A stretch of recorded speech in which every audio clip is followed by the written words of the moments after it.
I stepped out of the Uber and onto my grandparents' driveway with the same small knot of tension in my chest that always appeared whenever I visited them. Not because I did not love them, but because I had learned over many years that being present in my family almost always meant being misunderstood. And as I reached back to grab my worn canvas work bag from the back seat and thanked the driver, I heard my grandmother Eleanor Parker speak my name in a tone that stopped me mid-movement. "Olivia," she said, her voice sharp with confusion rather than anger, and when I turned toward her, I saw her standing on the front porch beside my grandfather Richard, both of them framed by the familiar white columns of the house where I had spent so many childhood holidays. And then she said the sentence that cracked something open in my life that I did not yet know would never close again. "Didn't we buy you that SUV?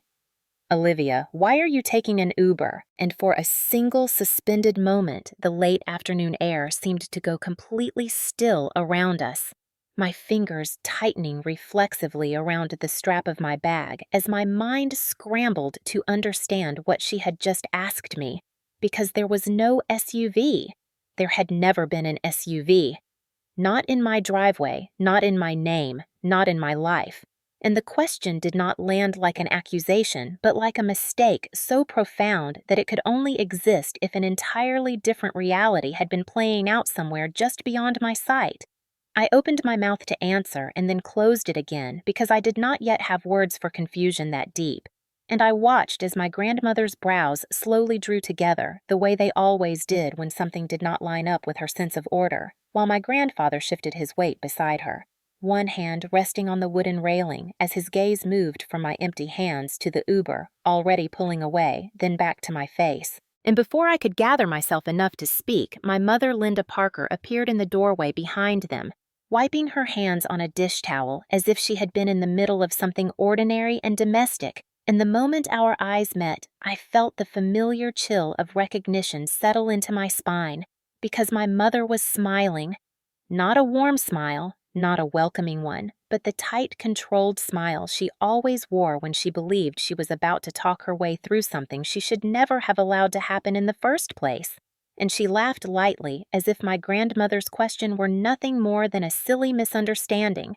"Eleanor," she said, "you are getting yourself worked up over nothing," and then she looked directly at me and added, "Olivia knows what we are talking about. Don't you, sweetheart?" And it was in that moment that I understood something was deeply wrong because my mother did not ask questions. She did not already believe she knew the answers to, and I was standing there on the concrete driveway of the house where I had been taught to be grateful for scraps being asked to confirm the existence of a gift I had never received. I am Olivia Parker. I am 24 years old and I work as an operations coordinator at a medical supply company just outside of town, a job I earned through persistence and long hours after finishing community college while paying my own rent, my own utilities, and every bill attached to the small one-bedroom apartment I live in alone. And I had taken an Uber that day because I did not own a car, because I had never owned a car, because I had learned to structure my life around bus routes and ride shares and careful budgeting, and because no one in my family had ever placed a set of keys in my hand and said, "This is for you." So when my grandmother repeated her question more slowly this time, "Didn't we buy you that SUV for your birthday?" Olivia, my heart began to pound hard enough that I could feel it in my throat, and I shook my head once, a small, instinctive movement, and said quietly, "No, Grandma, I don't have an SUV." And the sound of my own voice saying those words out loud felt unreal, like I was narrating someone else's life. My grandmother's mouth fell open slightly, and she turned toward my grandfather. "Richard," she said, "you were there, you remember." And my grandfather did not answer right away, his eyes fixed on my mother. Now, the muscles in his jaw tightening in a way I had only seen a handful of times before, usually when someone had lied to him in a business meeting and believed they had gotten away with it. And my mother let out a small sigh, the kind designed to convey patience rather than guilt, and stepped forward onto the porch. "This does not need to be a scene," she said, and then to me, "Olivia, honey, you know the car your grandparents helped with the black one." And that was the moment the ground shifted beneath my feet, because I realized she was not inventing the story. In that instant, she was continuing one that had been running for months without me in it. I looked at her and said, I do not know what you are talking about. Mom, and the smile on her face faltered just enough for my grandfather to notice, because he straightened slightly and said my mother's name in a low, deliberate tone. Linda, what car are you referring to? And my mother's shoulders tensed as if she had not expected to be challenged so directly, and she answered too quickly. The SUV, Richard, the one you and Eleanor bought for Olivia back in June, the one she drives to work. And as she spoke, I felt a strange sensation spread through my chest, not anger, yet not hurt, but a dawning clarity that something had been taken from me so quietly and so completely that I had never even known to miss it.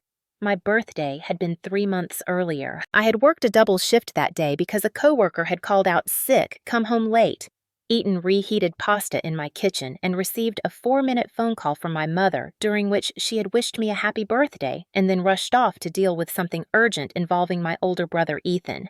There had been no gift, no card, no mention of a car, no hint that somewhere in the background my grandparents believed they had given me something substantial.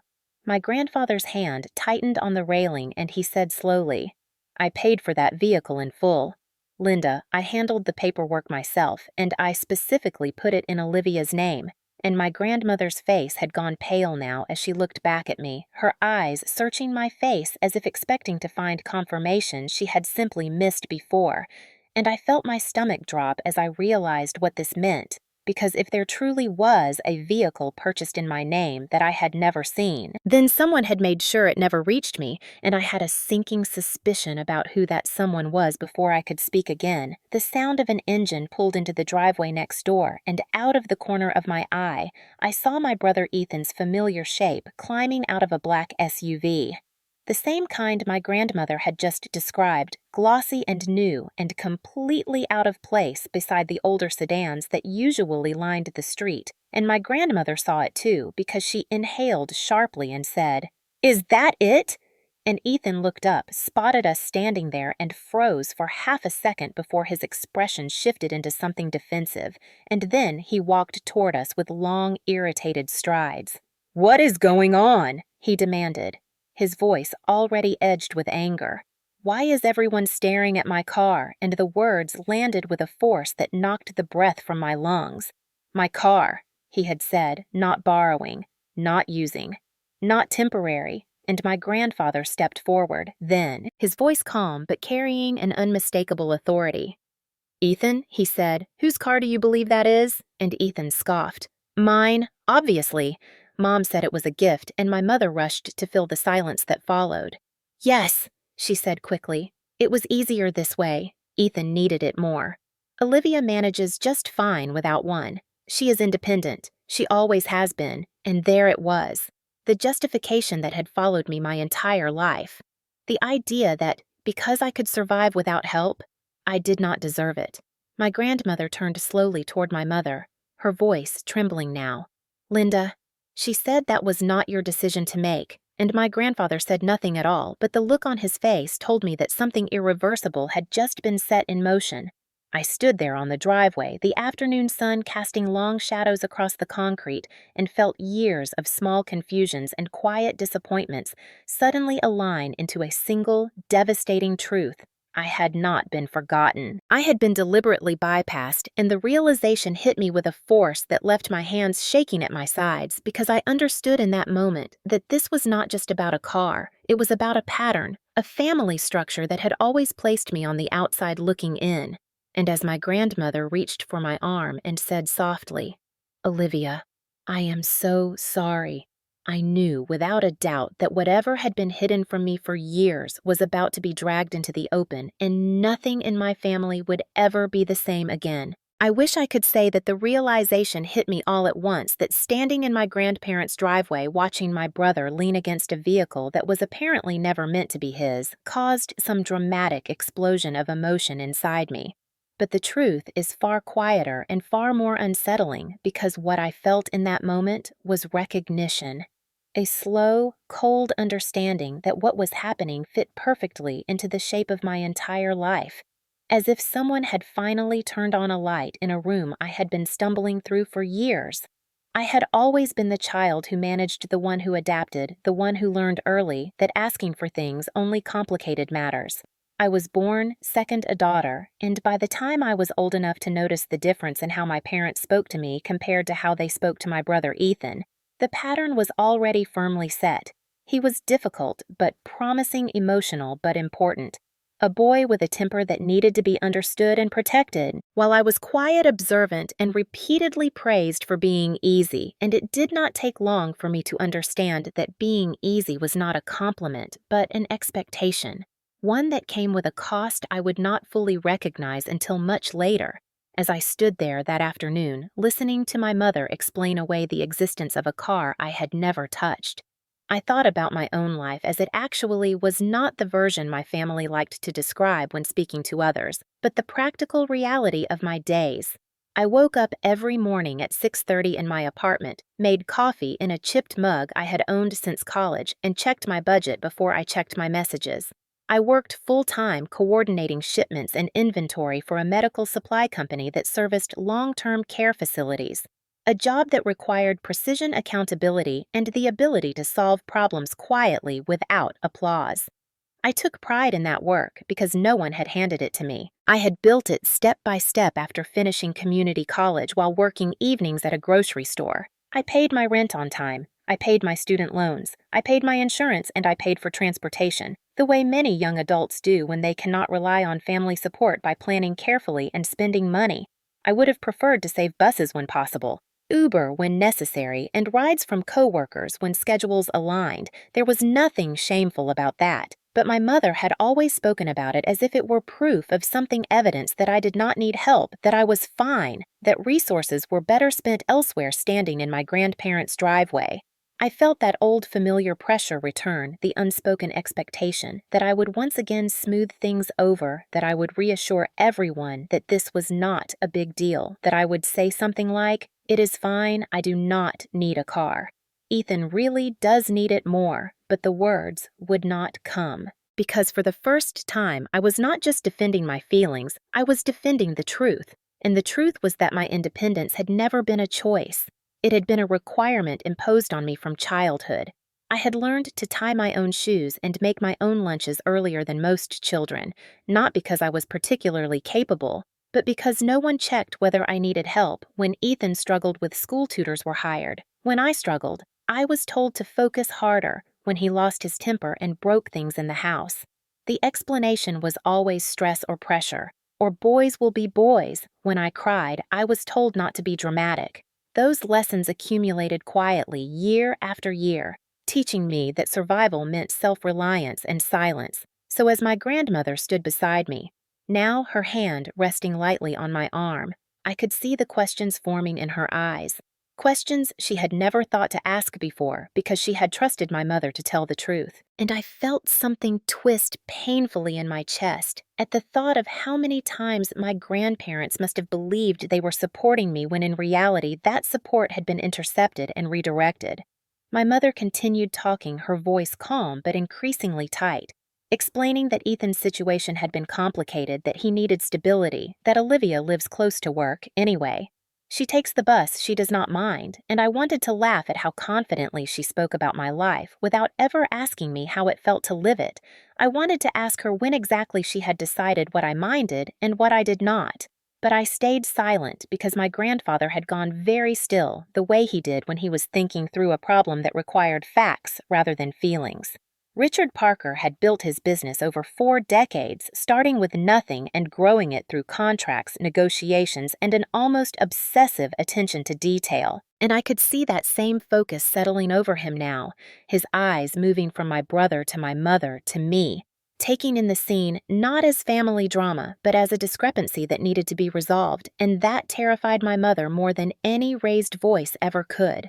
I realized then that this moment marked a shift not just for me, but for the entire family structure, because for the first time someone with real authority was seeing the gap between what had been said and what had actually occurred. My grandmother spoke again, her voice softer but edged with something new. "Concern, Olivia?" she asked. "Do you have a car at all?" And I answered honestly, "No, Grandma, I have never had one." And saying it out loud felt strange, not because it was embarrassing, but because it highlighted how normal my situation was and how abnormal the assumptions about it had been. My grandmother shook her head slowly, her eyes glistening. "We thought," she said, "we truly thought you were driving that SUV every day. Your grandfather asked me just last week if you liked it, and my stomach dropped as I imagined those conversations happening without my knowledge. My grandparents discussing a gift they believed had improved my life, while I continued navigating mine without it, and the realization was deeply unsettling because it meant that the narrative of my independence had been carefully curated, used to justify decisions made without my consent. My brother shifted his weight impatiently and muttered something about everyone overreacting, that it was just a car that he needed it for work. Though I knew he had been unemployed for months, and the casual entitlement in his tone sparked something hot and unfamiliar in me. Anger, not just at him, but at the system that had taught him to take without asking. My mother shot him a warning look and then turned back to my grandparents, insisting that none of this needed to be examined so closely, that families share resources, that Olivia has always been strong, and there it was. Again, the word strong used not as praise, but as a weapon. I looked at my grandmother then and saw her studying me in a way she never had before, as if she were seeing past the role I had been assigned and glimpsing the cost of it. And I understood that this was the first crack in a story that had been told for decades, a story in which my brother was fragile and deserving, and I was resilient and therefore expendable. Standing there between generations, I felt both incredibly small and unexpectedly solid, because for the first time I was not the only one holding the truth of my life.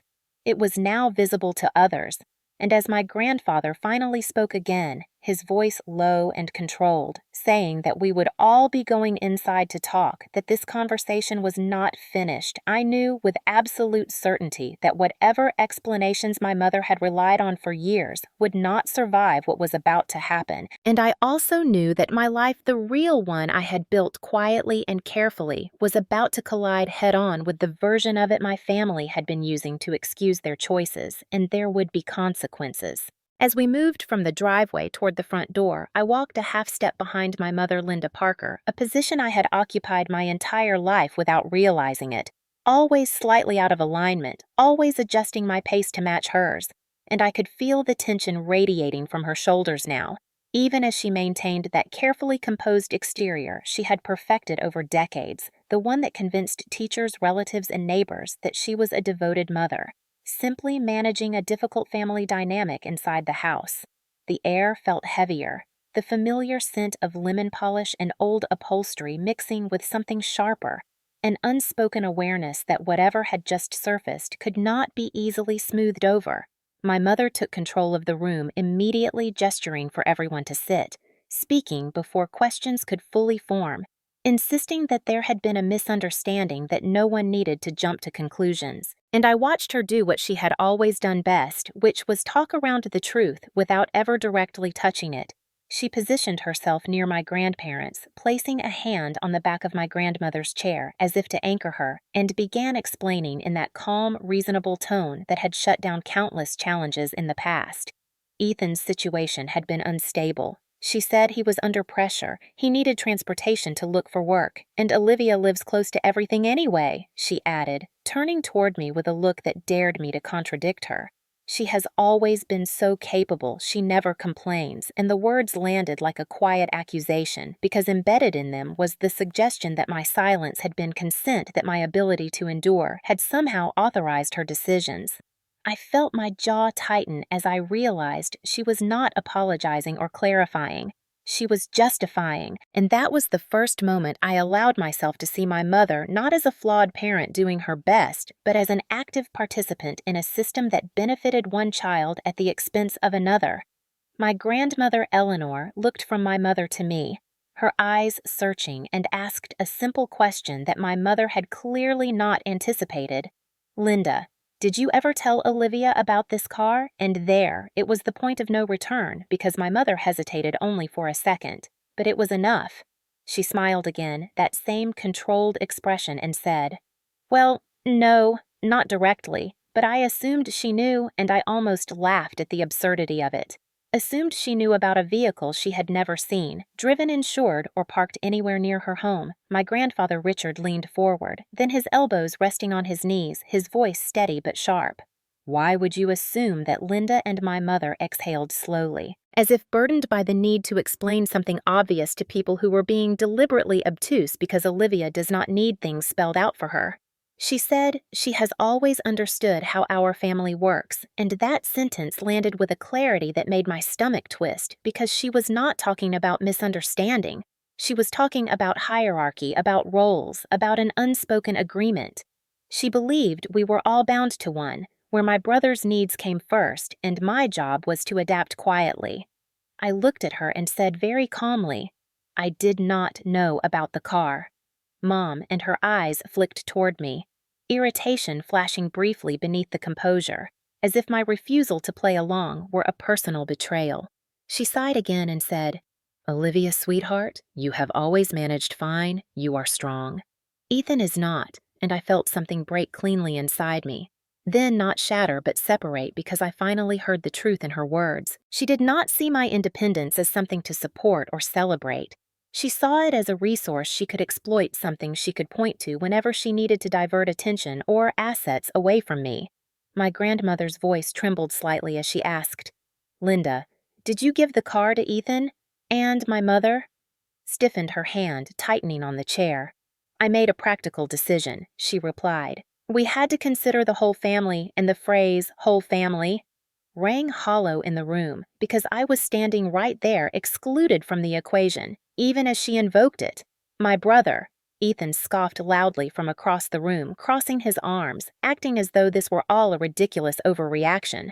"It is just a car," he said. Why is everyone acting like Mom committed some kind of crime? And the casual entitlement in his voice sent a chill through me because it mirrored the way he had always spoken dismissive of boundaries, confident that consequences did not apply to him. My grandfather turned his gaze to Ethan, his expression unreadable, and said, "Whose name do you believe that vehicle is registered under?"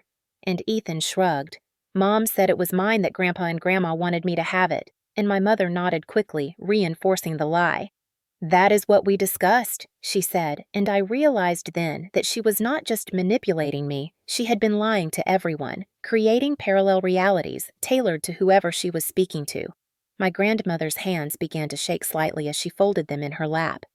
"Linda," she said quietly, "Richard and I were very clear when we purchased that vehicle. It was for Olivia."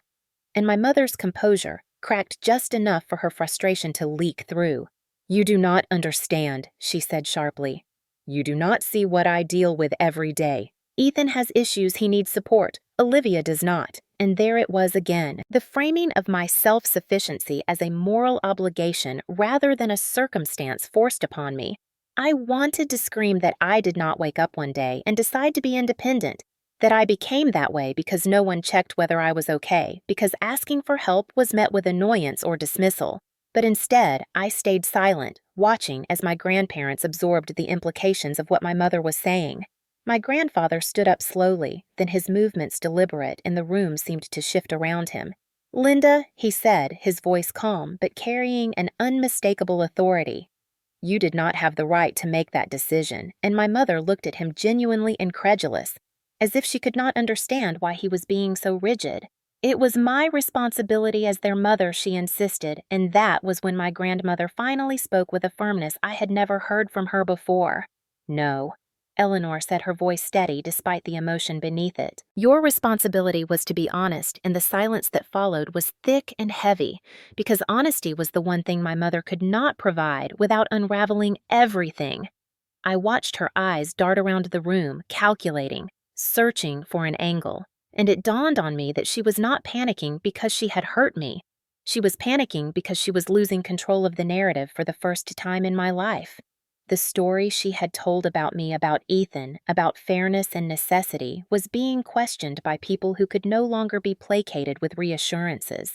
And as my grandfather said that we would be discussing paperwork titles and exactly how this situation had occurred, I felt a strange mixture of fear and relief settle over me. Fear because I knew confronting the truth would be painful, and relief because I was no longer alone in seeing it. My mother's voice rose slightly as she protested that this was unnecessary, that we were family, that dragging legal details into it would only cause damage, And I realized then that what she truly feared was not conflict, but accountability, because accountability would expose not just this one decision, but a lifetime of similar choices.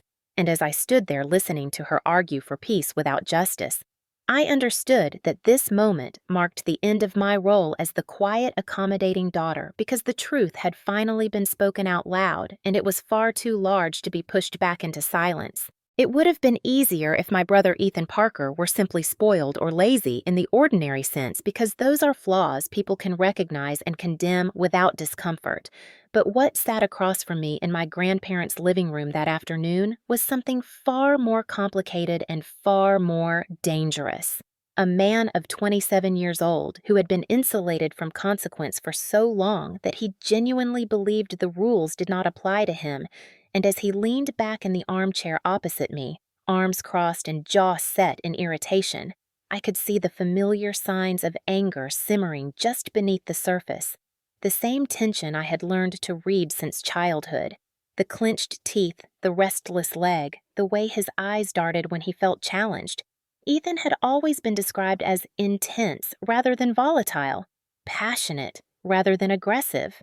Words my mother preferred because they softened the reality of his behavior. Growing up, I had watched objects get thrown across rooms, doors, slammed hard enough to crack frames, voices raised until neighbors glanced over fences, and each time there had been an explanation. Ready stress from school, pressure at work. Disappointment, unfair treatment. There was always a reason and never a consequence when I was 16, and he punched a hole in the wall during an argument with our father. My mother had cried about how overwhelmed he was, how sensitive boys struggled more than girls, how I needed to understand that he could not help it, and I understood something then that stayed with me, that his anger would always be managed, and my discomfort would always be minimized. Sitting there now as an adult, watching him dismiss the discovery of a car transferred out of my name as if it were an inconvenience to him rather than a violation of me, I realized how thoroughly that lesson had shaped him. He did not see this situation as wrong. He saw it as unfair that it was being questioned. He laughed under his breath and said, "I cannot believe this is turning into such a big deal," and my mother immediately moved to defend him. "Ethan," she said gently, "you are under a lot of stress right now," and I felt the familiar wave of nausea rise in my chest because even now, even with my grandparents sitting there and the truth beginning to surface, her instinct was still to shield him, to frame him as fragile, as needing protection, while I sat silently absorbing the fallout of decisions made without me. My grandmother Eleanor looked at Ethan carefully, her voice cautious. "Ethan," she asked, "did you ever question where that car came from?" And he rolled his eyes, shrugging. "Mom said it was from you and Grandpa that you wanted me to have it, because I have more responsibilities now." And there it was. Again, the lie repackaged the idea that his life, despite being less stable than mine, was more deserving of support simply because he demanded it more loudly. My grandfather Richard frowned slightly. "Responsibilities," he repeated, and Ethan bristled. "Yeah, responsibilities." He snapped bills, problems, things you would not understand. And I felt something cold settle in my stomach as I watched the exchange, because Ethan's anger was no longer contained. It was starting to edge into something sharper. His voice rising, his posture stiffening, and my mother placed a hand on his arm as if to calm him, murmuring that everything would be sorted out, that everyone just needed to relax. And that simple gesture told me more than any words could, because it was not comfort. It was control, a way of keeping him from exploding while ensuring the blame did not land where it belonged. My grandmother shifted uncomfortably in her chair and said quietly, "Ethan, your grandfather and I purchased that vehicle for Olivia, not for you." And Ethan laughed a harsh, humorless sound. "Well, she does not need it," he said, glancing at me for the first time since we had come inside. "You live in that little apartment near your job, you take the bus. What difference does it make?" And the casual cruelty of his words cut deeper than I expected, because they echoed everything I had been told my entire life, that my needs were optional, that my sacrifices were invisible, that the absence of support in my life was proof that I did not require it. My mother nodded along as if he were making a reasonable point. "Exactly," she said. Olivia has always been so adaptable. She does not struggle the way you do.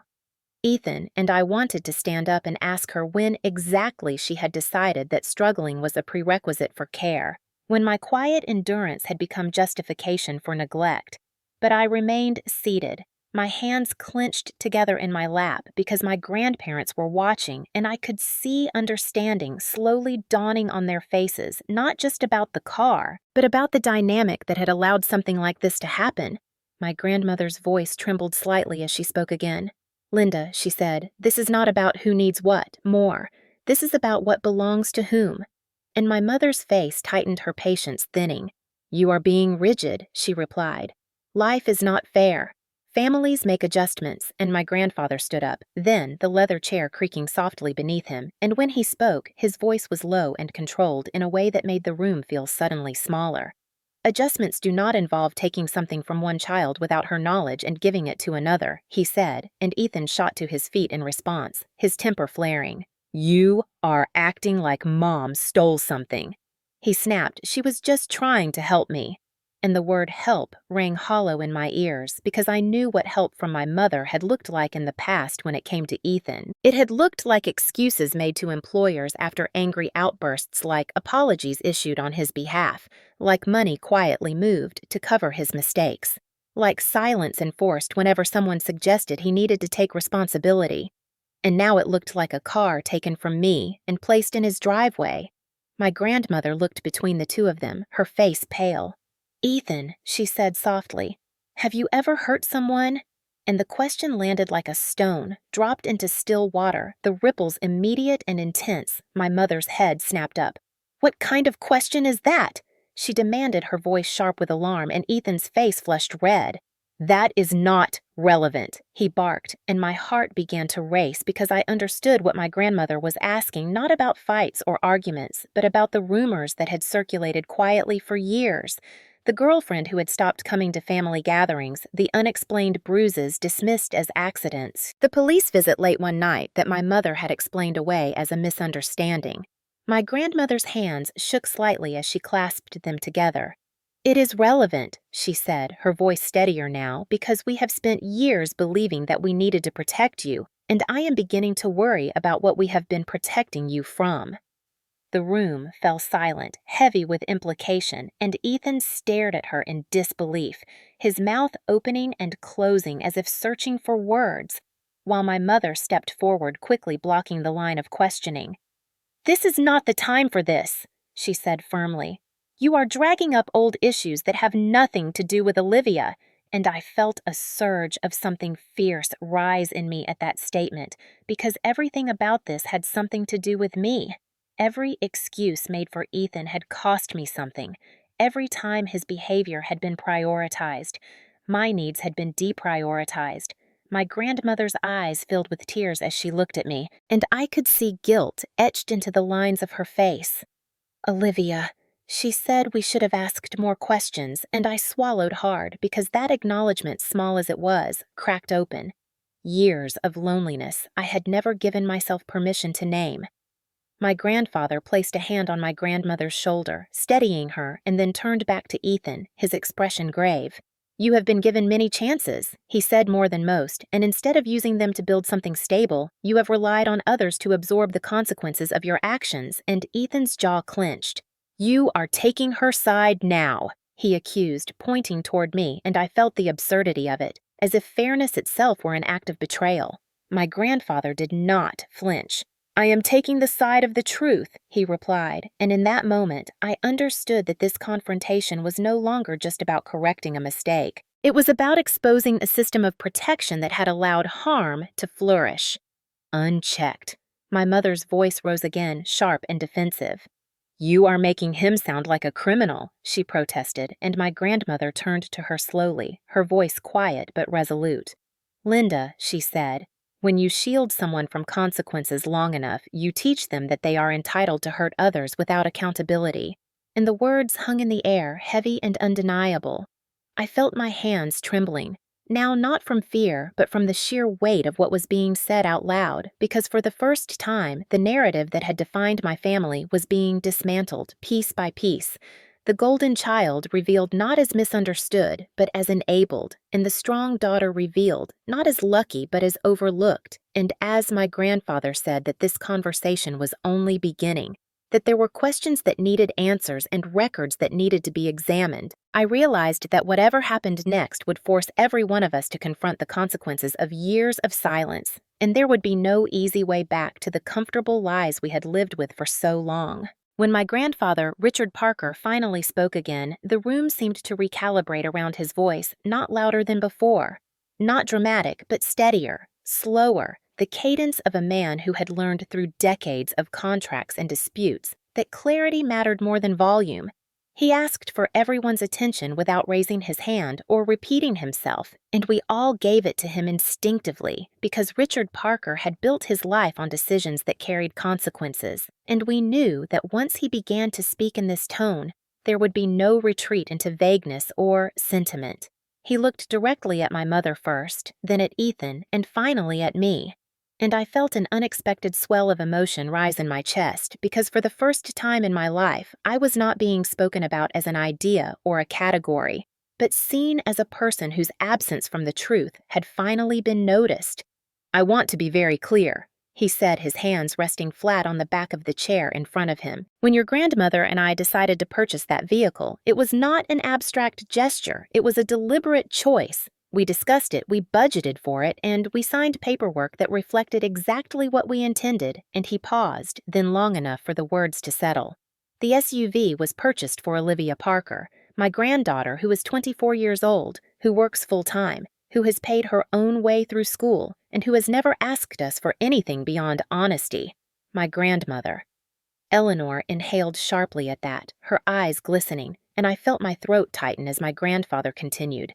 "The vehicle was registered in Olivia's name, insured under her information, and placed under a title that listed her as the sole owner. There was no ambiguity, no flexibility, and no permission given to anyone else to alter that arrangement." My mother opened her mouth to speak, but my grandfather raised a single finger, not in anger, but in finality, and she closed it again. "I asked you." "Linda," he went on to arrange a time for Olivia to pick up the car. "You told me you had done so. You told me she was grateful. You told me she was using it to commute to work." And as he spoke, my grandmother's face crumpled slightly, the realization hitting her fully now because she had trusted those assurances without question, and that trust had been weaponized against me. My grandfather's gaze never left my mother's face. He did not accuse, he did not insult. He simply stated facts, and the accumulation of those facts carried a weight that no emotional argument could counter. My mother's hands trembled slightly as she clasped them together. "Richard," she said quietly, "you do not understand the pressure I have been under," and he nodded once, acknowledging the statement without conceding to it. "Pressure does not grant permission," he replied, and then he turned toward Ethan, his expression unreadable. "Ethan," he said, "did you ever see the title to that vehicle?" And Ethan shifted uncomfortably, his confidence wavering for the first time since we had come inside.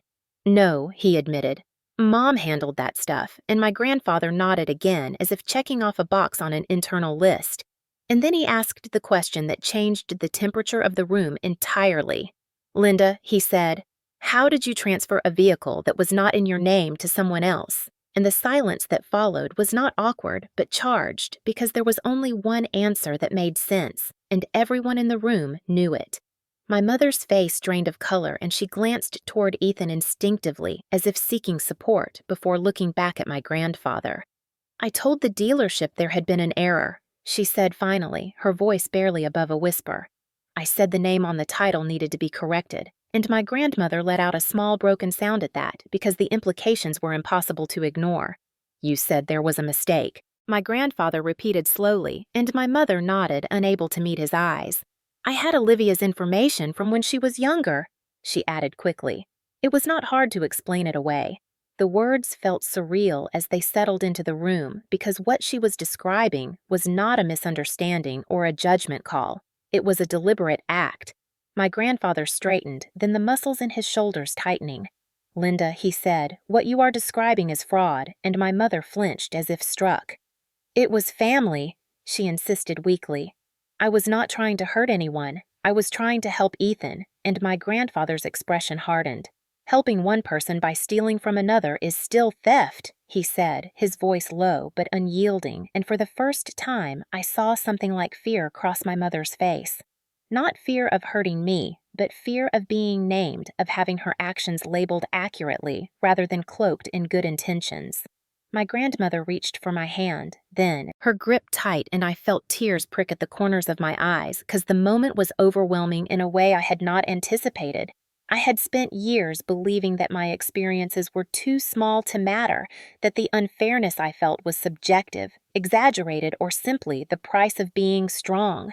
And now here was my grandfather calmly dismantling that narrative with documents and definitions. My grandfather turned back to me, his gaze softening just slightly.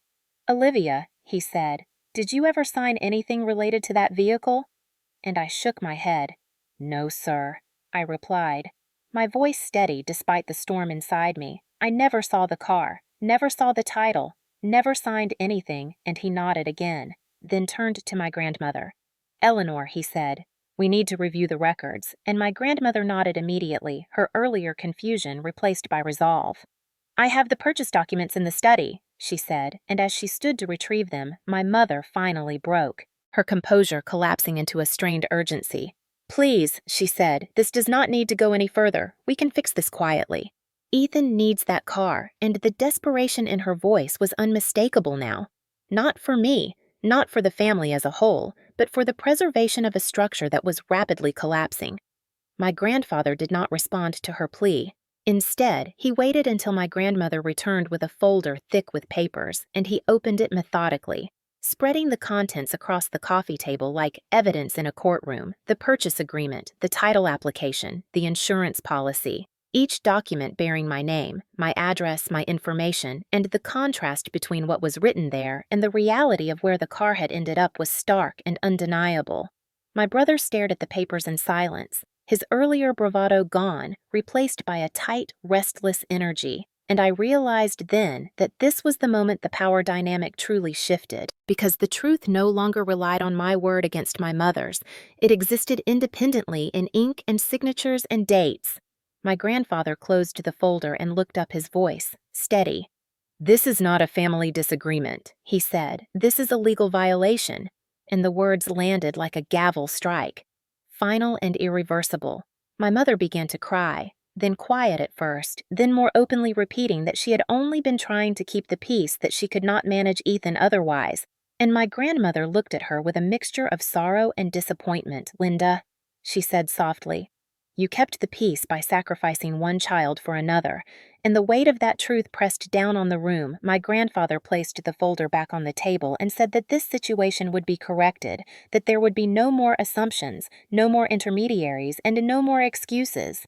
And as he spoke, I felt something shift inside me, a sense of validation so profound it was almost painful, because for the first time someone with real authority was not only believing me, but acting on that belief.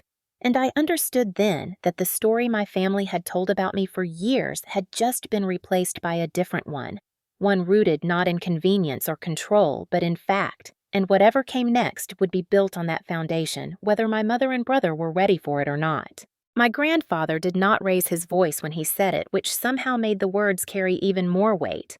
"Everyone will stay here," he said calmly, "and we will talk through this properly." And with that simple statement, the living room transformed from a familiar family space into something else entirely, a contained environment where evasion would no longer work. The curtains were half drawn against the late afternoon light, casting long shadows across the hardwood floor, and the ticking of the old clock on the mantel suddenly seemed louder than it ever had before, each second marking the passage of time. My family could no longer hide from my grandmother. Eleanor took a seat on the sofa, placing the folder of documents beside her as if it were fragile but necessary, while my grandfather remained standing, positioning himself near the coffee table like a judge overseeing proceedings he had not wanted but could not ignore. My mother, Linda, hovered uncertainly before choosing a chair near the edge of the room, her posture tight, her hands clasped together in a way that suggested she was bracing for impact.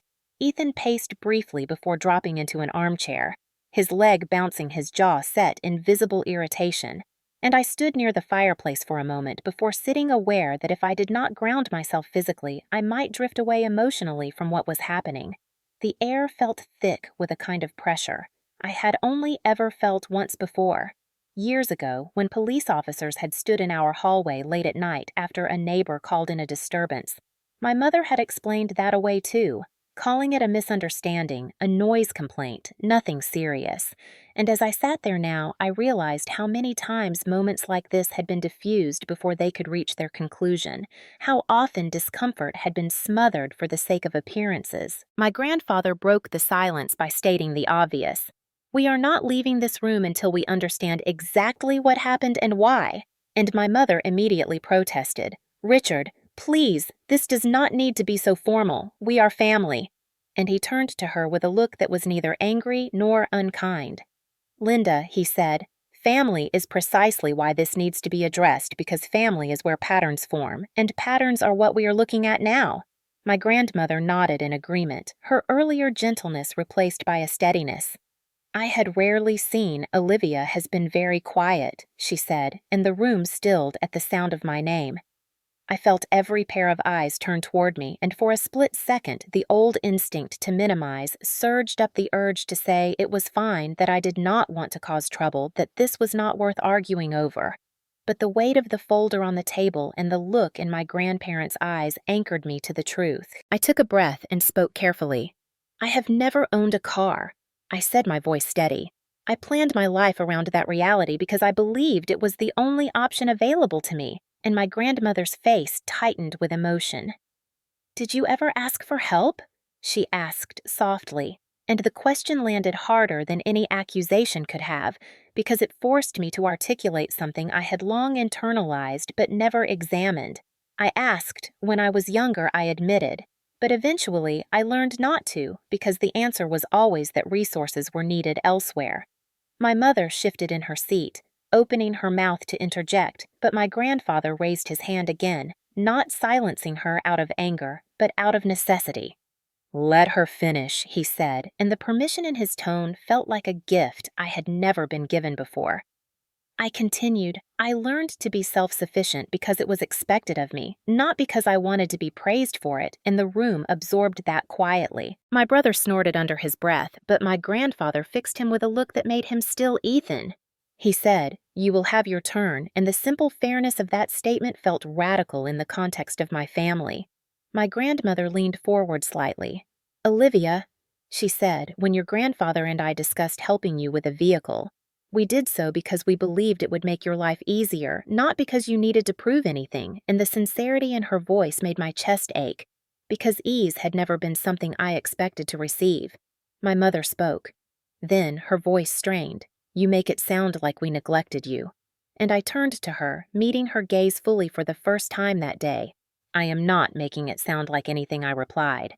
"I am describing what happened, and the distinction felt important because it marked a shift from emotional interpretation to factual accounting."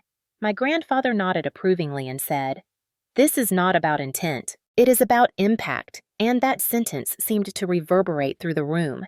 My grandmother then opened the folder again and slid a document toward my mother. "Linda," she said quietly, "I want you to look at this." My mother hesitated before taking it, her eyes scanning the page, and I could see the moment recognition crossed her face. The signature block, the dates, the ownership details. She swallowed hard. "You do not understand," she said again, almost pleading now. Ethan would have fallen apart without that car, and my grandfather's response was immediate and firm. Then he would have had to learn how to stand on his own, he said, and the simplicity of the statement underscored how warped our family logic had become. Ethan reacted sharply. "You are all acting like I am some kind of burden," he snapped, and my grandmother turned to him, her voice steady but tinged with disappointment.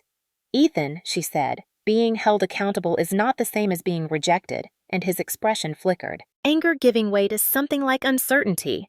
My grandfather addressed him next. "Ethan," he said, "I want to ask you directly, when you accepted that car, did it occur to you to ask Olivia whether she was aware of it?"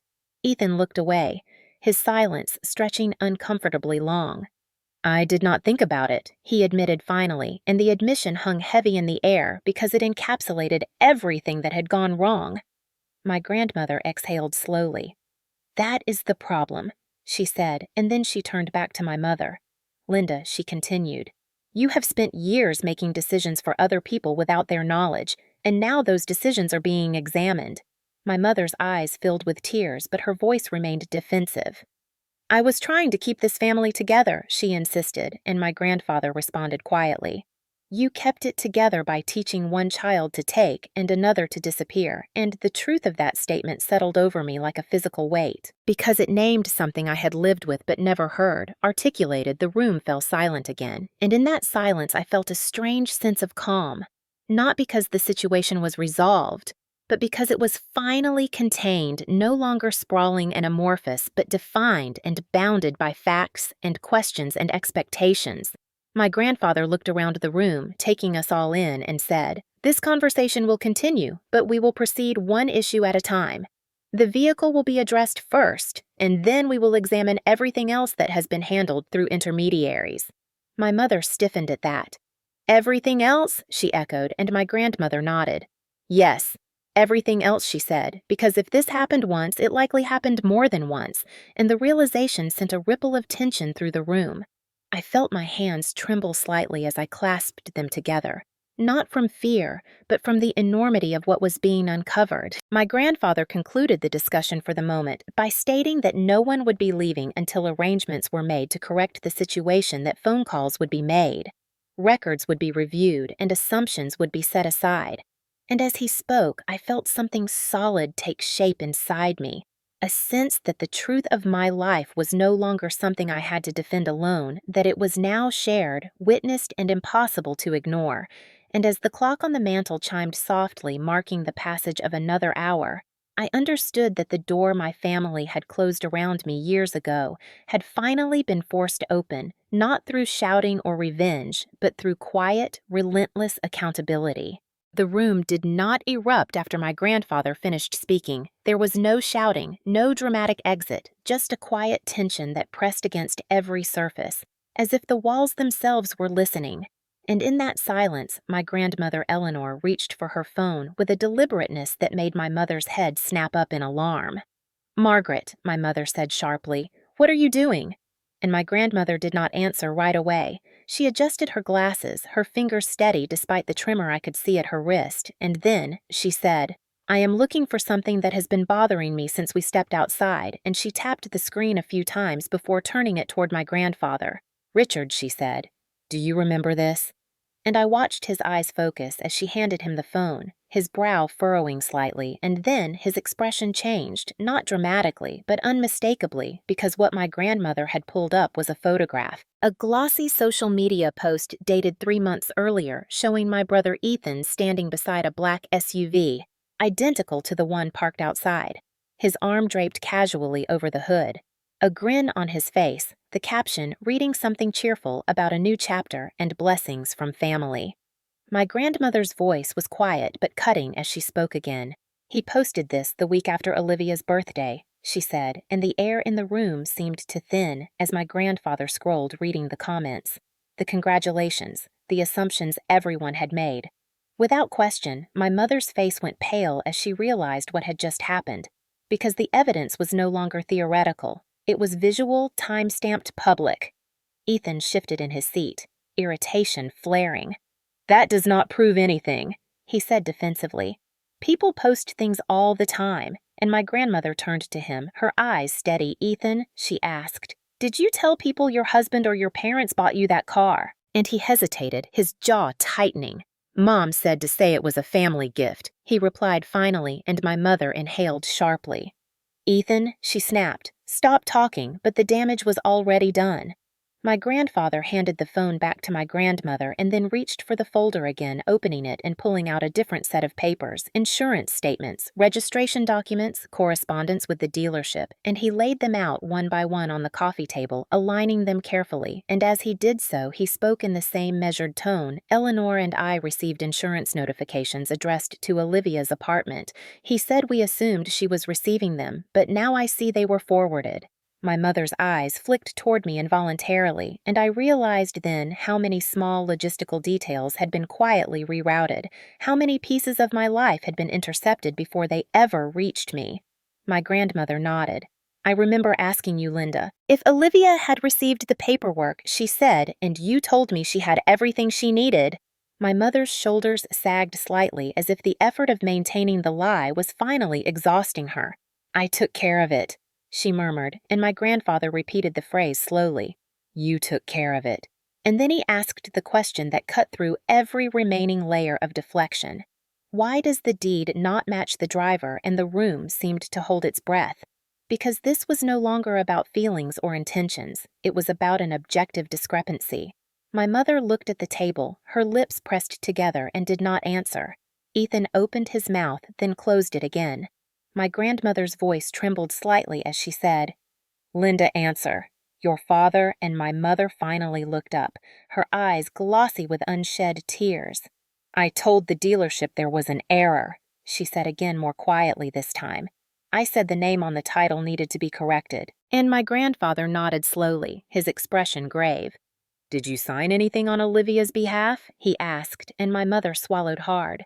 I had her information, she replied. I did not think it would matter, and the words landed with a chilling clarity because in that moment the truth crystallized.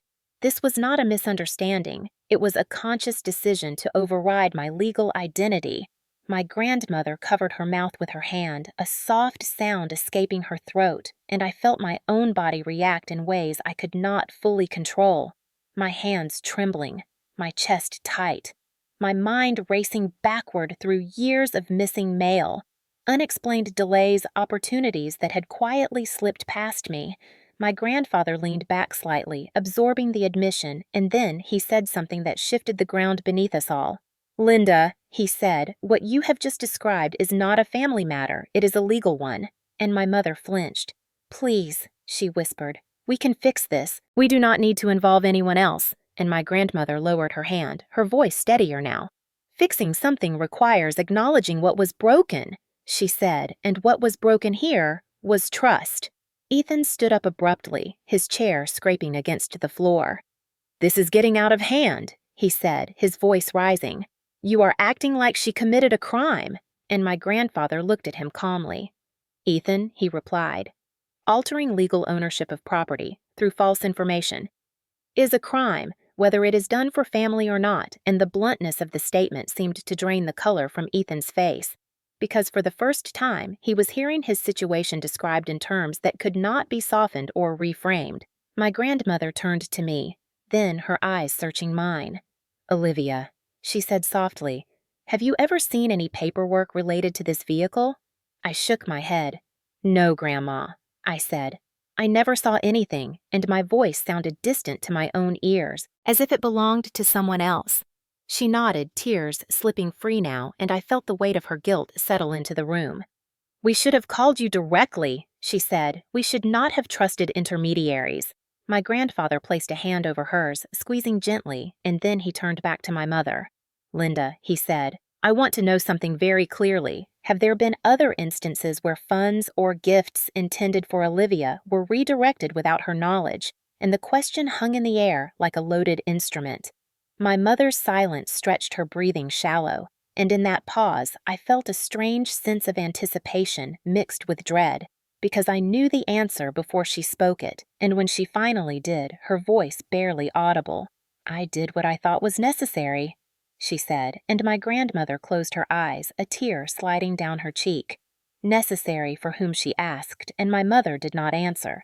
The evidence lay before us now. Undeniable and cumulative photographs, documents, admissions, each one reinforcing the same conclusion that my life had been edited without my consent, that decisions had been made about me rather than with me, and that the story of my independence had been used as camouflage for appropriation.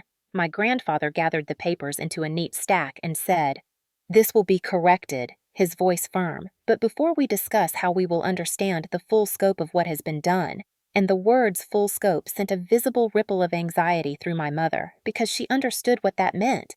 Not just this car, but every quiet transfer, every justification, every instance where my needs had been weighed and dismissed. My grandmother reached for my hand again, her grip steady now, and I felt a swell of emotion rise.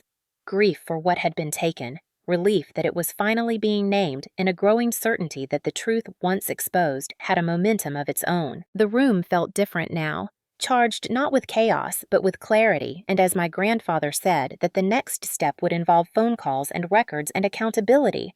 I understood that the open wound of my family history had finally been examined under light, and there would be no returning to the comfortable darkness we had lived in before. As the documents were gathered and the room settled into a tense, waiting quiet, my mind did something I had not consciously allowed it to do before it began to move backward through my life.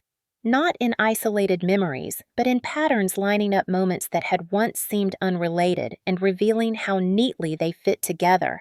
And I realized with a sudden clarity that what we were uncovering was not an isolated incident, but a system, one that had been operating efficiently for years because it relied on my silence and my willingness to believe that the discomfort I felt was simply part of growing up.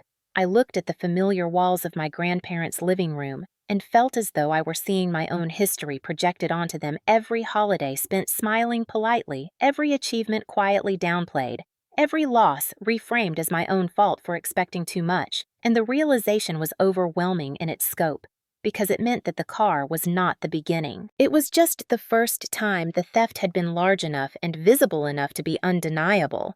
My grandmother's earlier question echoed in my mind, "How long has this been happening?" And the answer rose unbidden, "As long as I can remember." My earliest memory of something going missing was small and easily dismissed. I was 9 years old, and my grandparents had mailed a birthday card with a check inside. My mother told me it was safer for her to deposit it for me, and I believed her, because why would I not? Weeks later, when I asked about using some of the money for art supplies, she said we had already spent it on household expenses, and that I should be grateful I had a roof over my head. I felt embarrassed for asking and learned my first lesson about how money intended for me could be repurposed without my consent and reframed as generosity toward me. A few years later, when I was 12, my grandparents offered to help pay for a violin so I could join the school orchestra. I had been selected by my music teacher and felt a rare spark of excitement, but my mother told them the timing was not right, that it would interfere with Ethan's sports schedule and transportation needs. She told me separately that we could not afford the rental fees, and I accepted that explanation without question, only to watch my brother receive new athletic equipment that same year, equipment that was justified as necessary for his development. I did not see the connection. Then I only learned that my interests were optional and his were essential. By the time I reached high school, the pattern had become so ingrained that I no longer questioned it when my grandparents mentioned setting aside money for my college education. My mother assured them she would manage it responsibly, and I assumed that meant it would be there when I needed it. But when I was accepted into community college and asked about tuition assistance, she told me the fund had been depleted by family emergencies. Emergencies that always seemed to involve Ethan, a car repair after an accident. He had caused a missed rent payment when he quit another job, a legal consultation after an argument with a girlfriend. Escalated each incident framed as unavoidable and urgent, and each one quietly consuming resources that had been earmarked for my future. I worked evenings and weekends to cover my tuition, telling myself that this was simply how adulthood worked, that self-reliance was a virtue. And I did not realize how much easier it was for me to believe that narrative than to confront the possibility that I was being systematically deprioritized. My grandmother's face, as she listened to these revelations, now mirrored the dawning horror I felt in retrospect, because she began to remember her own moments of confusion, times when she had asked my mother whether I liked a gift she had sent or used money she had provided. And my mother had always had an answer ready, a smile, a reassurance. A reason why I had not mentioned it. I was busy, I was shy, I was private, and those explanations had been accepted because they aligned with the image of me. My family had cultivated the quiet daughter, the independent one, the one who did not need much. My grandfather had trusted that image too, trusting his own child to be an honest intermediary, and I felt a complicated mix of gratitude and grief as I watched him. Now, his brow furrowed as he began to connect his own memories. The graduation gift he had sent that never seemed to be acknowledged, the laptop he had purchased for me, that he later saw in my brother's room during a holiday visit explained away as a temporary loan because Ethan needed it more urgently. I remembered that moment vividly standing in the doorway, watching Ethan type on a sleek new machine while my own computer struggled to run basic programs. My mother had laughed and told me not to be petty that families share, and I had swallowed my resentment because I did not have the language to articulate why it felt wrong over time. These incidents blended together into a constant low-grade disappointment that I learned to manage by lowering my expectations. I stopped mentioning opportunities that required financial support, stopped asking questions when things did not add up, stopped assuming that offers made to me would ever reach me intact, and in doing so, I unknowingly made the system more efficient because my compliance reduced the risk of exposure. The ledger of losses grew quietly. Birthday checks cashed and never mentioned again, holiday gifts that arrived and disappeared before I could open them, savings bonds that were liquidated for reasons that never seemed to involve me. My mother's language around these decisions was always the same, framed as necessity, as sacrifice, as family unity. And because I was a child and later a young adult eager to believe in my family, I accepted those explanations even when they left me feeling small and unworthy. The most painful memories were not about money, but about moments the time I earned top marks in a difficult course. And my parents skipped the ceremony because Ethan had an argument with a coach, the promotion at work that was dismissed as unimportant compared to my brother's latest crisis. Each instance reinforcing the message that my achievements were self-contained and therefore did not require acknowledgement, while his struggles were communal and therefore demanded resources sitting in that room. Now I realized how that imbalance had shaped my sense of self, how I had internalized the belief that needing support was a moral failing, that asking for fairness was selfish, and that love was conditional on my willingness to be low maintenance. My grandmother reached for my hand again as I spoke, her grip firm and apologetic, and I could see her mentally revisiting her own past actions, the times she had deferred to my mother's explanations rather than calling me directly. The trust she had placed in the idea that my mother would never harm her own child, and I did not blame her because the system had relied on trust at every level, trust that was now revealed as the very mechanism of exploitation. My grandfather listened without interrupting as I continued to recount the pattern, his face growing increasingly grave because he understood systems. He understood how small, unauthorized decisions repeated consistently could amount to large-scale harm, and I could see him calculating not just the financial impact but the ethical one, the erosion of my autonomy, the theft of my agency, the way my identity had been edited to suit someone else's priorities. My mother sat silently during this recounting, her earlier defensiveness replaced by a rigid stillness, and I realized that this was the first time she had been forced to listen to the cumulative effect of her actions rather than addressing each incident in isolation. The system she had built depended on fragmentation, on never allowing the whole picture to be seen at once.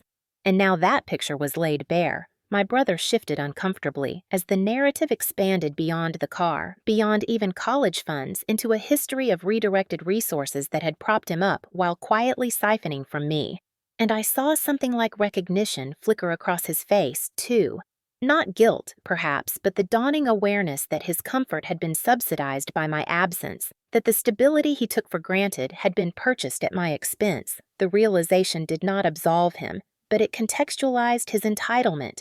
He had been raised inside a system that told him his needs were paramount and that anything he received was deserved, regardless of its source. My grandmother finally spoke again, her voice thick with emotion. "Olivia," she said, "how did you live with this?" And I answered honestly, "I did not know it was happening, at least not in this way. I just thought I was less important." And the admission hung heavy in the room because it named the deepest wound of all, not the financial loss, but the psychological one, the belief that my worth was inherently lower. My grandfather closed his eyes briefly, his jaw tightening, and when he opened them again, his expression was resolved. "This stops now," he said quietly, and the words felt like a line drawn across decades of quiet injustice. My grandmother nodded, tears slipping down her cheeks. "We failed you by not verifying," she said, and while the apology did not erase the past, it acknowledged it in a way that mattered because it recognized that trust without accountability had enabled harm.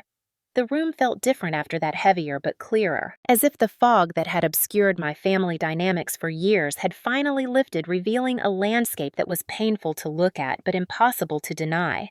And as my grandfather said, that the next step would be to quantify the losses, to understand exactly how much had been taken and through which channels. I felt a strange sense of steadiness settle over me, because for the first time, my experiences were being treated not as isolated grievances, but as evidence of a broader pattern, one that demanded correction rather than explanation. And I understood then that whatever came next, whether reconciliation or separation, would be built on truth rather than denial. And that alone felt like a profound shift, because the story of my life was no longer being edited to protect someone else. It was finally being told in full. My grandfather did not rush what came next, and that restraint mattered more than any raised voice ever could, because it signaled that this was no longer an emotional reckoning alone, but a procedural one, a transition from revelation to response. He looked at the clock on the mantel and then at each of us in turn, as if mentally noting who would be affected by the decisions he was about to make. And when he spoke again, his tone was calm, but unmistakably firm. "We are going to correct the record," he said, and the phrase landed with a weight that felt both relieving and terrifying, because correcting the record implied consequences, not just apologies. My mother reacted immediately. "Richard, please," she said, her voice tight. "We can handle this privately. There is no need to involve outsiders." And my grandfather met her gaze without hostility. "Linda," he replied the moment the legal record was altered without authorization. This ceased to be a private matter. My grandmother nodded beside him, her earlier tears dried, now replaced by a quiet resolve. "We cannot pretend this did not happen," she added, "because pretending is how it continued." My brother shifted in his chair, agitation returning to his posture. "What does that even mean?" he demanded. "Are you calling the police?" And the word police hung in the air like a spark near dry tinder. My mother inhaled sharply, her hands gripping the arms of her chair, and I felt a ripple of anxiety pass through me too, not because I wanted to protect anyone, but because the idea of formal consequences made the situation suddenly real, in a way that family confrontation never had. My grandfather did not answer immediately. Instead, he reached for his phone and unlocked it with a practiced motion. "I am calling our attorney," he said simply, and the simplicity of the statement carried its own authority. My grandmother placed a hand on his arm in quiet support, and he dialed a number from memory. The phone rang twice before a calm professional voice answered. Richard spoke clearly, outlining the situation without embellishment: the unauthorized transfer, the false representations, the need to restore title and assess exposure. And as he spoke, I realized how different this conversation was from the ones we had just had. There was no room for reinterpretation or emotional justification, only facts and timelines. My mother sat rigid, her eyes darting between my grandparents and the phone, as if hoping the call would somehow dissolve before it concluded. My brother stared at the floor, jaw clenched, and I found myself focusing on the sound of my grandfather's voice, steady and controlled, because it anchored me in the reality that this was being handled competently, that the burden of proof was no longer on me to explain why something felt wrong. The attorney asked questions, and my grandfather answered them succinctly. Yes, the title was in Olivia Parker's name. Yes, the vehicle was currently in someone else's possession. Yes, there were admissions of misrepresentation. No, Olivia did not sign anything. No, she was not informed. When the call ended, my grandfather set the phone down and looked up. "The attorney will handle the title correction immediately," he said, "and will advise on next steps regarding the misrepresentation." My mother's face crumpled. "What about Ethan?" she asked, her voice breaking. "What will happen to him?" And my grandfather responded without hesitation. "Ethan will return the vehicle," he said today. My brother shot to his feet. "This is ridiculous," he protested. "I need that car. You cannot just take it away." And my grandmother turned to him, her voice firm but not unkind. "Ethan," she said, "you were never entitled to it," and the clarity of that statement seemed to knock the wind out of him. Because entitlement had been the unspoken foundation of his expectations, my grandfather continued. The vehicle will be retrieved and returned to its rightful owner, and the insurance and registration will be updated accordingly. My mother shook her head, tears streaming now. You are destroying everything she said, and I felt a familiar tug of guilt rise in my chest. The old instinct to smooth things over, to take responsibility for other people's discomfort. But it faded quickly, replaced by a steadier resolve, because I understood now that this reaction was not about family unity, but about the loss of control. My grandmother spoke gently but firmly. Linda, she said, what is being destroyed is a lie, and lies do not deserve preservation. My grandfather added that the attorney would also review whether any additional steps were required to protect my interests, and that the matter would be documented properly. No more informal handling, no more assumptions. The words felt like a boundary being erected where none had existed before. My brother's anger gave way to panic. So what am I supposed to do? He asked, and for the first time, his voice carried something like vulnerability. My grandfather looked at him steadily.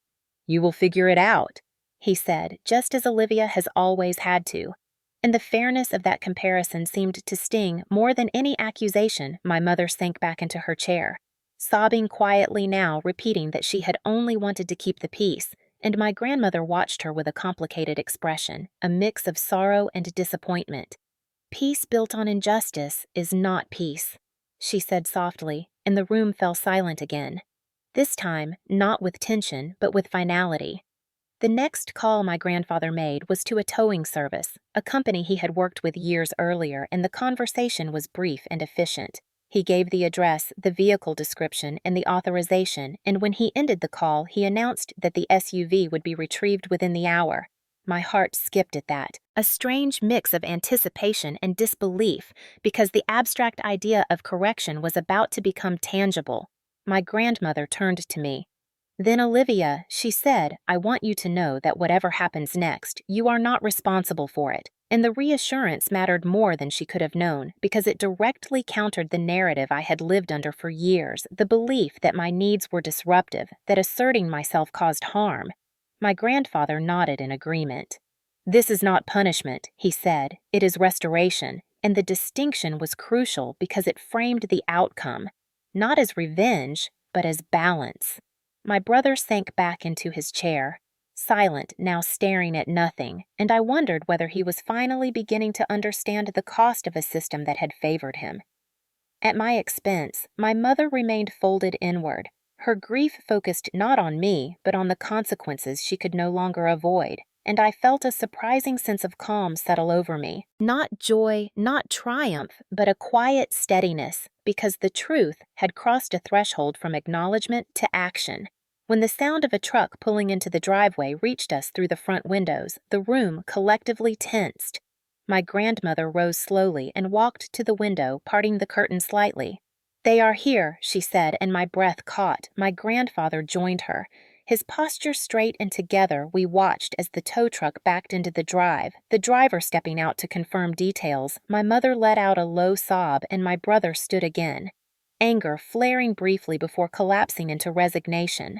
I moved to the window as well, standing beside my grandparents, and when I saw the black SUV being unhooked and lowered onto the driveway, something inside me shifted irreversibly, because for the first time the correction was visible.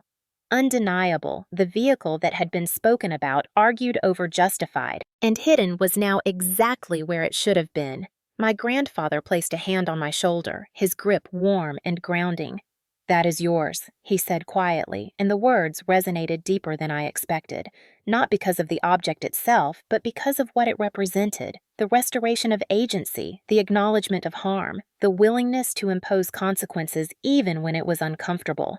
As the tow truck driver completed the paperwork and left, the driveway fell quiet again, and inside the house the air felt different, lighter in some ways, heavier in others.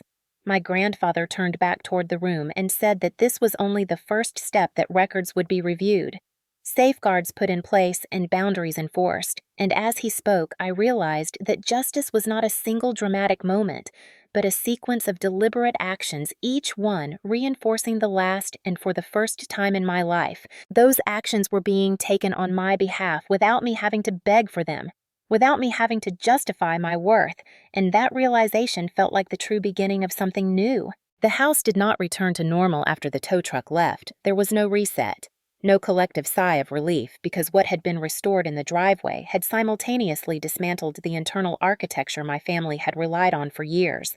The unspoken rules, the quiet expectations, the hierarchy that decided whose needs mattered and whose could be postponed indefinitely. My grandfather closed the front door and stood for a moment with his hand still on the knob, as if acknowledging that a threshold had been crossed. Then he turned back to us and spoke with a clarity that allowed no reinterpretation. From this point forward, he said, there will be no intermediaries. Anything intended for Olivia will go directly to Olivia. Any assistance requested by Ethan will be evaluated on its own merits and provided transparently or not at all.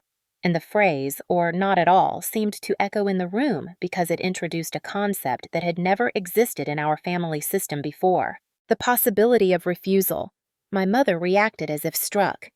"You cannot just cut us off," she said, her voice raw. "We are family." And my grandmother answered her quietly. "We are not cutting anyone off. We are stopping the flow of things that were never meant to be taken, and the distinction mattered because it reframed boundaries as ethical necessity rather than punishment." My brother paced again, agitation returning. "This is humiliating," he muttered. "Everyone will know." And my grandfather fixed him with a steady gaze. "Consequences often are," he replied, and the blunt honesty of that statement left no room for negotiation. My mother's grief shifted into anger, then her tears drying as her posture stiffened. "So what now?" she demanded. "You are going to audit our lives. You are going to dig up every mistake," and my grandfather did not flinch. "We will review records," he said calmly, "because transparency is the only way to restore trust." My grandmother added that this was not about retribution, but about accuracy, that the truth did not require embellishment to be damning it, only required light. And as she spoke, I felt a strange sense of validation settle over me because the emotional labor I had carried for years was being redistributed, no longer my responsibility alone. My mother turned to me, then her eyes sharp with accusation. "Are you satisfied?" she asked, and the question carried the weight of a familiar narrative. The idea that my acknowledgement of harm was itself harmful, that my insistence on fairness was a form of cruelty. I took a breath and answered honestly. "I am not satisfied." I said, "I am relieved," and the difference felt important because satisfaction implied victory, while relief acknowledged survival. My brother scoffed. "You always play the victim," he said, and my grandmother responded before I could. "No, she said she has been one," and the room fell silent at the directness of the statement. My mother recoiled as if slapped. "You are turning against your own daughter," she said to my grandmother, and my grandmother's voice trembled slightly as she replied, "I am standing with the truth, and if that feels like opposition, that is not my doing." My grandfather, then, addressed something that had been hovering unspoken. "There is another matter," he said, and the gravity in his tone signaled that this conversation was not nearing its end. "Over the years," he continued, "there have been reports of disturbances at your home, police visits, neighbors calling explanations offered and accepted, and my mother's face tightened. Those were nothing, she insisted. Misunderstandings, my grandfather raised a hand. "We will not litigate them here," he said, "but we will acknowledge that patterns of control and intimidation do not exist in isolation." And the mention of control sent a chill through me because it connected the financial manipulation to something darker, something I had learned to normalize as family. Conflict, my grandmother spoke then, her voice steady but heavy. "Olivia has mentioned incidents that concerned us," she said, "arguments that escalated, objects thrown, fear used as leverage," and my mother stood abruptly. "That is outrageous," she snapped. "You are accusing me of abuse," and my grandfather met her anger with calm. "We are naming risk," he said, "and we are setting boundaries accordingly." My brother laughed harshly. "This is insane," he said. "You are rewriting history." And my grandfather replied, "History does not need rewriting when it has been recorded." Neighbors reports patterns, all of it exists whether we acknowledge it or not, and the room seemed to constrict around the truth of that. My mother's anger collapsed inward again, her shoulders sagging, and for the first time I saw something like fear in her eyes. Fear not of punishment, but of exposure, because exposure threatened the image she had curated so carefully. My grandfather stated that from now on, any contact would be structured, visits scheduled, conversations documented if necessary, and financial matters handled through formal channels. "No more emotional bargaining," he said, and the phrase landed like a boundary etched in stone. My grandmother added that this structure was not cruelty, but protection, particularly for Olivia, whose autonomy had been compromised, and I felt tears sting my eyes at the word protection because it was something I had not associated with my family before. My mother looked at me then, her voice quieter, almost pleading. "You are tearing us apart," she said, and I answered with a steadiness that surprised me. "No," I replied. "What tore us apart was pretending everything was fine while it was not. And the truth is, the only thing that gives us a chance to rebuild, if we choose to." My brother shook his head, muttering that this was all an overreaction, but his words lacked conviction now, because the system that had cushioned him had been removed. My grandfather concluded by stating that there would be a period of distance not as exile, but as recalibration. "We will take time," he said, "to let emotions settle and to allow everyone to adjust to reality without pressure," and the firmness of his decision left no room for argument. My grandmother reached for my hand again, her grip warm, and I realized that boundaries were not walls meant to isolate, they were frameworks meant to prevent collapse. The evening light shifted through the windows, casting long shadows across the floor, and as my family absorbed the consequences of what had been revealed, I felt a quiet strength settle into my chest. Not triumph, not vindication, but the stability that comes from knowing that my life would no longer be negotiated without my consent, that whatever relationships remained would do so on terms that respected my humanity. And as the house settled into an uneasy quiet, I understood that the most profound change was not the return of a vehicle or the exposure of a lie. It was the redefinition of my place in the family, from expendable to protected, from invisible to acknowledged, and that shift once made could not be undone. The days that followed did not feel triumphant. They felt quiet in a way that was unfamiliar to me, as if the constant background noise of tension and anticipation had finally been switched off. And in that silence, I began to understand how much of my energy had been spent simply preparing for the next disappointment, the next redirected promise, the next explanation that would never quite make sense. My grandparents insisted that I stay with them for a while, not because I could not manage on my own, but because they wanted to create a buffer, a place where my nervous system could settle without the constant vigilance that had shaped my adulthood, and I accepted recognizing that accepting support was itself a new skill I needed to learn. The SUV sat in the driveway each morning when I woke up, an ordinary object transformed into a quiet reassurance, not because of its value, but because it had arrived without strings, without negotiation, without guilt. My grandfather handled the remaining legal steps with the same precision he had applied to his business for decades. The title was corrected insurance, updated, and a formal letter drafted outlining the unauthorized transfer and its resolution. Nothing inflammatory, nothing theatrical. Just a clear record that could not be erased by reinterpretation later. My grandmother kept copies in a labeled folder, a small but significant act that symbolized a new family practice. Documentation over assumption, clarity over comfort. My mother attempted contact several times during that first week. Messages that oscillated between apology and accusation, remorse and resentment. And for the first time, I did not feel compelled to respond immediately or at all. My grandfather reminded me gently that distance was not punishment, it was information. It allowed everyone to see what remained when manipulation was removed. My brother sent a single text that week, short and defensive, saying he hoped I was happy now, and I stared at the message for a long time before realizing that his definition of happiness had always been tied to advantage rather than peace. I did not reply, not out of cruelty, but because there was nothing left to explain. The truth had already been spoken. My grandparents followed through on every boundary they set. Financial matters were handled directly and transparently. Visits required notice and agreement, and any attempt by my mother to negotiate exceptions was met with the same calm refusal. Over time, I noticed something subtle but significant. The drama diminished not because everyone was suddenly healed, but because the incentives that fueled it were gone. There was nothing to gain by escalating, no reward for emotional volatility. And without that reinforcement, the behavior lost its power. My grandmother spoke to me one afternoon about the guilt she carried about the years she and my grandfather had trusted without verifying, and I told her the truth, that while the past could not be undone, the present mattered, that her willingness to change now had altered the trajectory of my future in ways that were profound. My grandfather began asking about my plans, not in the abstract way people sometimes do, but with concrete interest, timelines, options, resources, and for the first time, those conversations did not feel like fantasies politely indulged. They felt possible, grounded, supported.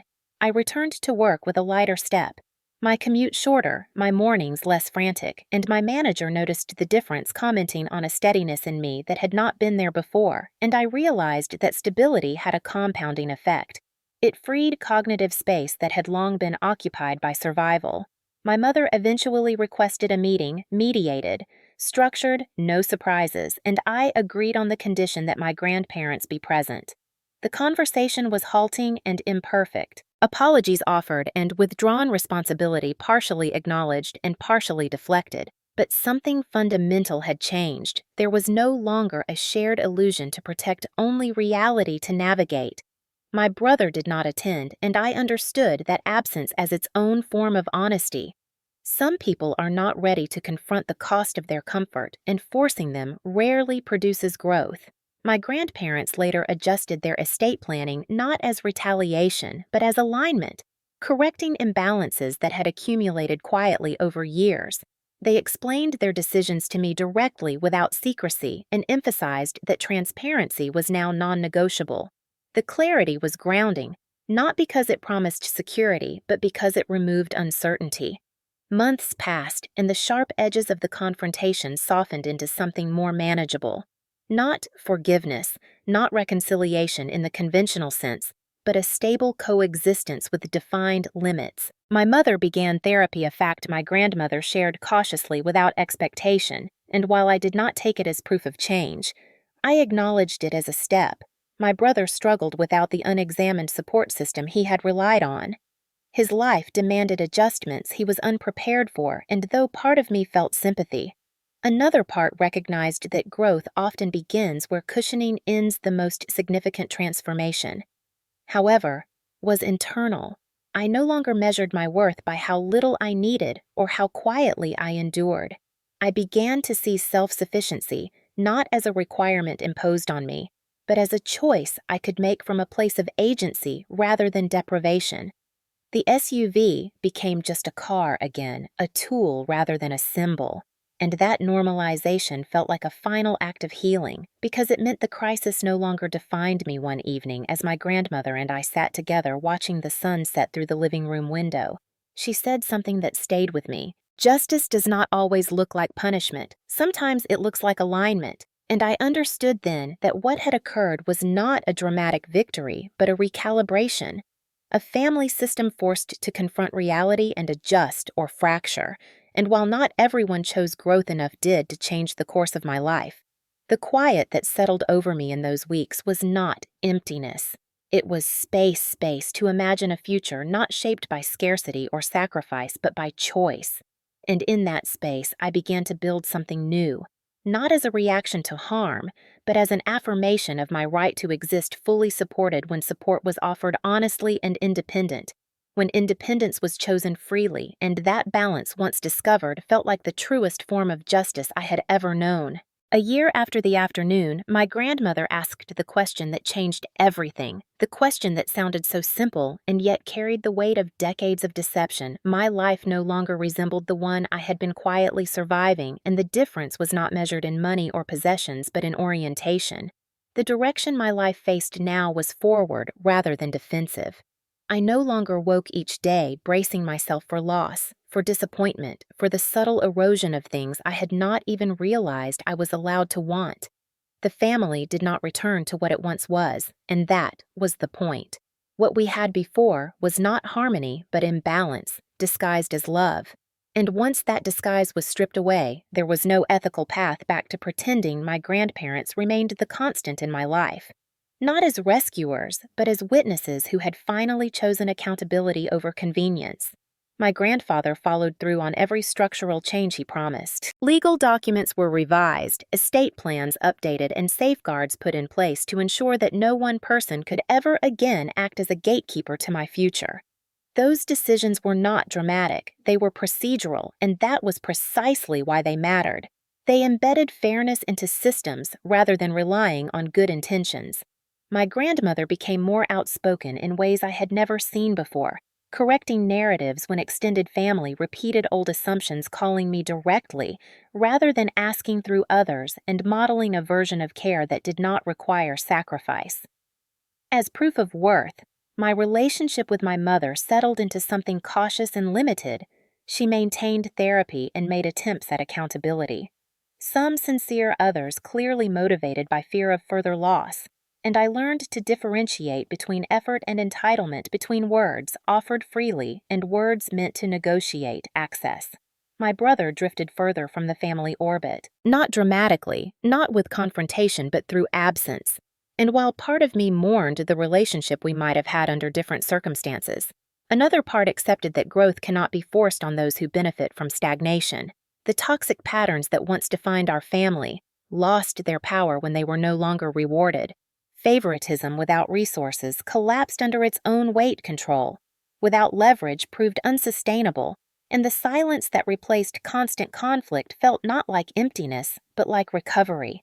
I advanced at work, not because anyone intervened, but because stability allowed my competence to surface fully.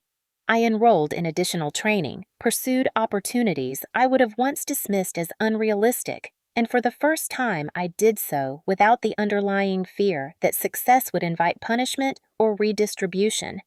The SUV became part of my routine, parked unremarkably among others, and that ordinariness was its final gift, proof that what had once symbolized theft and revelation could fade into normalcy once justice had been served. I thought often about how easily my life could have remained as it was. Quietly constrained, my independence, misread as resilience rather than necessity, and I understood that the real danger was not cruelty alone, but normalization, the slow acceptance of unfairness as natural order. My grandmother's question had disrupted that normalization, and in doing so, it had restored something more valuable than any material asset: my sense of legitimacy. I was not difficult, not demanding, not ungrateful. I had been accurate, and accuracy, once named, carried moral authority. The family gatherings we still held were smaller, more intentional, free of performative unity. Conversations were sometimes awkward, sometimes incomplete. But they were honest, and honesty, I learned, does not guarantee closeness. It guarantees clarity. As I stood one evening in my apartment, looking out over the city lights, I reflected on what victory actually looked like in real life. It was not humiliation of those who harmed me. It was not dramatic revenge or public reckoning. It was the quiet knowledge that my life was no longer being negotiated behind my back, that my future belonged to me, without caveat, that support when offered was clean and independence when chosen was genuine. The moral of my story was not that families fail, but that families must be willing to examine themselves honestly, that love without accountability becomes control, that favoritism poisons both the favored and the forgotten, and that justice does not require cruelty, only courage, courage to tell the truth, courage to enforce boundaries, courage to let consequences teach what indulgence never could. I did not win by taking something from someone else. I won by reclaiming my right to exist without apology. And as I closed the door behind me that night, the quiet felt complete, not because everything was resolved, but because everything was real, and that reality, finally unedited, was the inheritance I would carry forward long after the memory of the SUV faded into nothing more than an ordinary detail in a life that had become at last my own.